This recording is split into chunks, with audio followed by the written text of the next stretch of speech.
اب اس نے منہ جو پھیرا ہے فقط وحشت کا ڈیرا ہے۔ نحمدہ ونصلی علی رسولہ الکریم، اما بعد۔ اس وقت بعض میڈیا والوں نے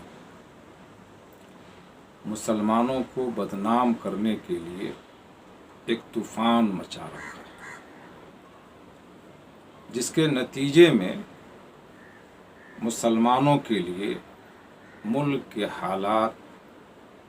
دن بدن کشیدہ ہوتے جا رہے ہیں۔ اس لیے میڈیا کے ذریعے کی گئی بدنامی کے ازالے کے لیے چند ایسی صورتیں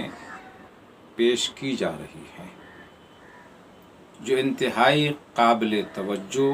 اور لائق عمل ہے۔ پہلی صورت یہ ہے کہ اس شر و فساد کے پیچھے جو افراد یا ادارے ہیں ان کو بے نقاب کیا جائے اور ان کے خلاف قانونی کارروائی کی جائے، اور یقین جانیے کہ یہ کارروائی جمہوریت میں مجرموں کے تعاقب اور حالات کی تبدیلی میں ایک سنگ میل ثابت ہو سکتی ہے۔ دوسری صورت یہ ہے کہ ہندوستانی عوام کا ایک بڑا طبقہ بنیادی طور پر متعصب نہیں ہے، وہ بقائے باہم میں یقین رکھتا ہے، اور امن پسند تقریباً 95% ہندو عوام جو اس طرح کی حرکت کو ہرگز پسند نہیں کرتے، اگر ان کو اعتماد میں لے کر ان کے ساتھ اس بدنامی کے خلاف پرزور آواز اٹھائی جائے تو اس بدنامی کا ازالہ ممکن ہو سکتا ہے۔ بڑی خوشی کی بات ہے کہ موجودہ حالات میں مسلمانوں کی طرف سے بلا تفریق مذہب و ملت، رفاہی خدمات اور غیر مسلم بھائیوں کے ساتھ ہمدردی، غمخواری اور دلجوئی کی بنیاد پر ہندو بھائیوں کا ایک بڑا طبقہ میڈیا کے ذریعے کی گئی مسلمانوں کی بدنامی کے خلاف آواز بلند کرنا شروع کر دیا ہے، اور عالم عرب میں بھی کرونا وائرس بحران کے درمیان لوگوں کی توجہ ہندوستان میں مسلمانوں کو ہراساں اور بدنام کیے جانے پر مبذول ہو گئی ہے، اور چند دنوں سے سوشل میڈیا پر اسلام اور مسلمانوں کو طعن و تشنیع کا نشانہ بنانے والوں کے خلاف زبردست مہم شروع ہو گئی ہے۔ تیسری صورت یہ ہے کہ آج جبکہ جھوٹے، بناوٹی اور مصنوعی ویڈیوز مسلمانوں کو بدنام کرنے کی غرض سے سوشل میڈیا پر پلاننگ کے تحت وائرل کیے جا رہے ہیں، ایسے حالات میں ہماری ذمہ داری بنتی ہے کہ ہم پوری حکمت و بصیرت اور شعور و سنجیدگی کے ساتھ ان جھوٹے اور بناوٹی ویڈیوز اور افواہوں کا پول کھولیں اور حقائق کو پوری دنیا کے سامنے لائیں، اس لیے کہ مسلم دشمنی کا یہ ماحول کسی غلط فہمی یا انجانے پن کی وجہ سے نہیں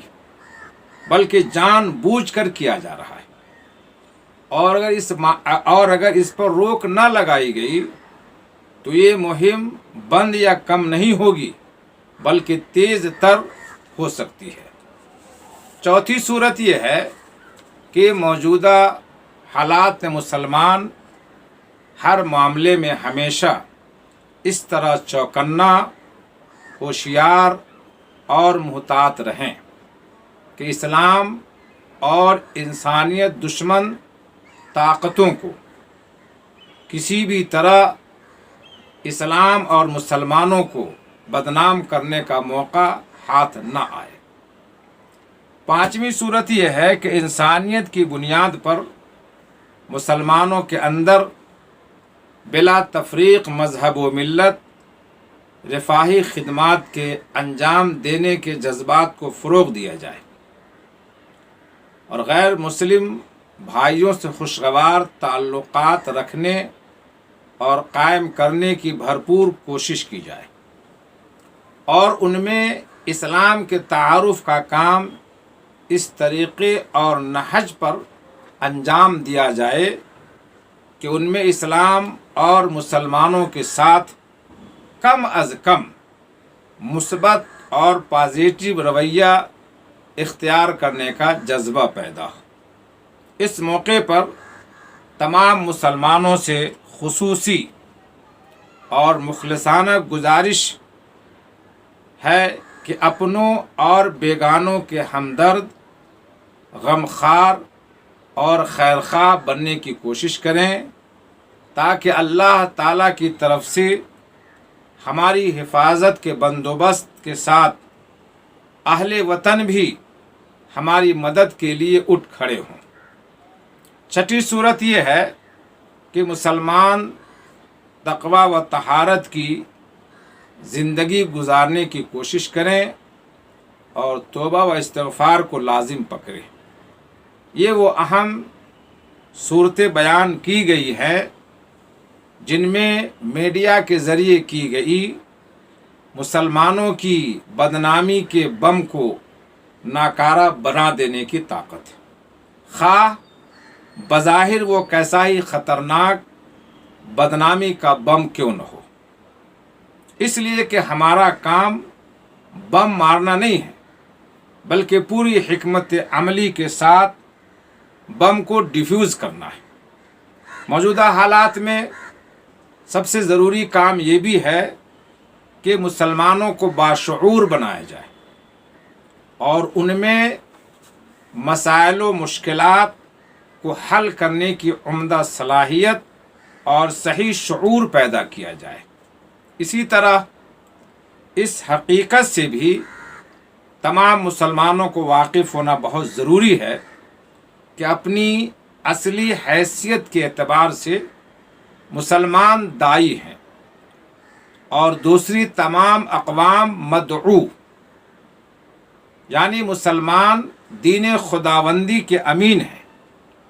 اور ان کی یہ ذمہ داری ہے کہ وہ اس امانت کو تمام مسلمانوں تک ہی نہیں بلکہ تمام انسانوں تک پہنچائے۔ اسی فرض کی ادائیگی میں ان کی کامیابی کا راز چھپا ہوا ہے، دنیا میں بھی اور آخرت میں بھی۔ یہ کوئی سادہ بات نہیں، ایک انتہائی نازک ذمہ داری کا معاملہ ہے۔ مسلمان اپنی ذمہ داری کو صرف اس وقت ادا کر سکتے ہیں جب کہ وہ اس ذمہ داری کے تقاضوں کو سمجھیں اور اس کو اپنی پوری زندگی میں بھرپور استعمال کریں۔ موجودہ حالات میں 3 نکاتی پروگرام انتہائی قابل توجہ ہیں۔ نمبر 1، مسلمانوں کے اندر ایمانی شعور اور دینی جذبہ پیدا کرنا، ان کو اس قابل بنانا کہ اللہ کے حقوق اور بندوں کے حقوق کو سمجھیں اور ان کو ذمہ دارانہ طور پر ادا کریں۔ نمبر 2، مسلمانوں میں اخلاقی بیداری پیدا کرنا، ان کے اندر سچائی، امانت داری، انصاف اور شرافت کی صفات ابھارنا تاکہ وہ لوگوں کے درمیان بہترین انسان بن کر رہ سکے۔ نمبر 3، مسلمانوں میں باہمی اتحاد کا جذبہ ابھارنا، ان کے اندر یہ مزاج پیدا کرنا کہ وہ اختلاف رکھنے کے باوجود لوگوں کے ساتھ متحد ہو کر رہ سکے۔ آخر میں تمام مسلمانوں سے میری گزارش ہے کہ حالات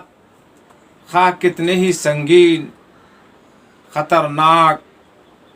تشویشناک، وحشتناک اور قیامت خیز کیوں نہ ہو، ہمیں ہرگز گھبرانا نہیں چاہیے، کیونکہ ابتلا و آزمائش اللہ تعالیٰ کی سنت، اور اللہ ہی اپنی اس سنت کی حکمت و مصلحت کو خوب بہتر جانتا ہے۔